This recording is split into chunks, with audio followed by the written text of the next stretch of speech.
విలువ. ఒక ఊర్లో దాము, సోము అని ఇద్దరు స్నేహితులు ఉండేవాళ్ళు. ఇద్దరు పేదవాళ్లే కావడం చేత చిల్లర పనులు చేసుకుని జీవితం గడుపుతూ ఉండేవాళ్ళు. ఇందువల్ల వాళ్లకు సరిగ్గా జరుగుబాటు అయ్యేది కాదు.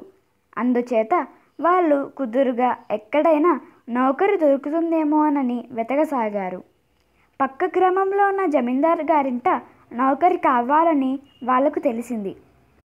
ఇద్దరు స్నేహితులు ఒకరోజు తెల్లవారుజామునే లేచి జమీందారు గారింటికి వెళ్ళారు. వాళ్ళు పని కోసం వచ్చారని జమీందారు గారి మనిషి జమీందారుతో చెప్పాడు.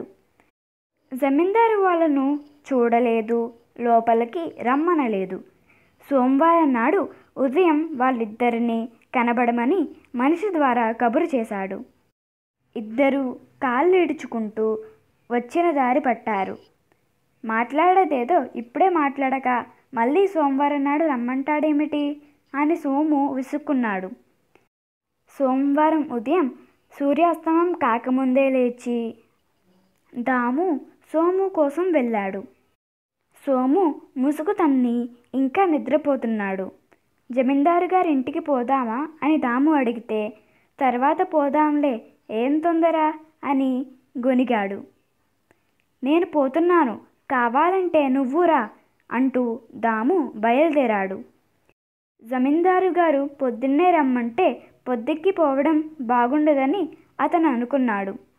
దాము బయలుదేరిన 1 గంటకు సోము నిద్రలేచి తాపీగా తాను కూడా జమీందారు గారింటికి బయలుదేరాడు. జమీందారు గారు వెళ్ళగానే దర్శనం ఇస్తాడన్న నమ్మకం ఏమీ లేదు వాడికి. అలాంటప్పుడు తాము ఊరు తెల్లవారకుండానే బయలుదేరడం దేనికో సోముకు అర్థం కాలేదు. దాము రాగానే జమీందారు నౌకరు జమీందారుతో అతని రాక గురించి చెప్పాడు. రెండో వాడెందుకు రాలేదో కనుక్కో అని జమీందారు గారు తన నౌకర్ని పంపాడు. కొంచెం ఆలస్యంగా వస్తాడన్నాడని దాము నౌకరుకు సమాధానం ఇచ్చాడు. వేచి ఉండమను అని జమీందారు గారు తన నౌకరు ద్వారా దాముకు కబురు చేశాడు.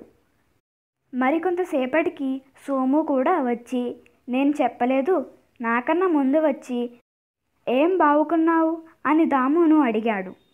మరికొంతసేపటికి జమీందారు గారు వచ్చి, పని కోసం వచ్చిన వాళ్ళు మీరేనా? ఇప్పుడు వెళ్ళిపోయి బుధవారం ఉదయం కనిపించండి అన్నాడు. ఇద్దరూ మరొకసారి ఇంటి దారి పట్టారు.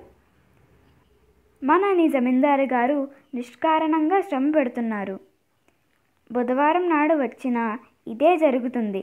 ఆ రోజు రావడం వృధా అన్నాడు సోము. పని కావాల్సిన వాళ్ళం, ఖాళీగానే ఉన్నాం, ఎన్నిసార్లు తిరిగితే మాత్రం మనకేమి నష్టం అన్నాడు దాము. బుధవారం ఉదయం కూడా దాము ఒక్కడే జమీందారు గారింటికి వెళ్ళాడు. సోము మధ్యాహ్నం వేళ బయలుదేరాడు. ఉదయం వచ్చిన దామును జమీందారు గారు మధ్యాహ్నం వేళ చూశాడు. ఆయన దాముకు ఇంత అన్నం పెట్టించి రేపు సాయంత్రం కనబడు అని పంపేశాడు. దాము ఇంటికి తిరిగి వస్తుండగా అతనికి సోము ఎదురయ్యాడు. సోముతో దాము జరిగినది చెప్పాడు. నాకు ముందే తెలుసురా, పిచ్చగాడికి వేసినట్టు ఒక కబలం వేసి పంపించాడనమాట. ఈ భాగ్యానికి రేపు సాయంకాలం మళ్ళీ వెళ్ళాలా అన్నాడు సోము. వెళ్తే తప్పేం, నిన్ను కూడా రమ్మన్నాడు, పని కావాల్సిన వాళ్ళం, రమ్మన్నప్పుడల్లా వెళ్ళకపోతే ఎలా అన్నాడు దాము. రేపు సాయంకాలం ఆఖరిసారి వస్తాను, మళ్ళీ రమ్మంటే రాను అన్నాడు సోము.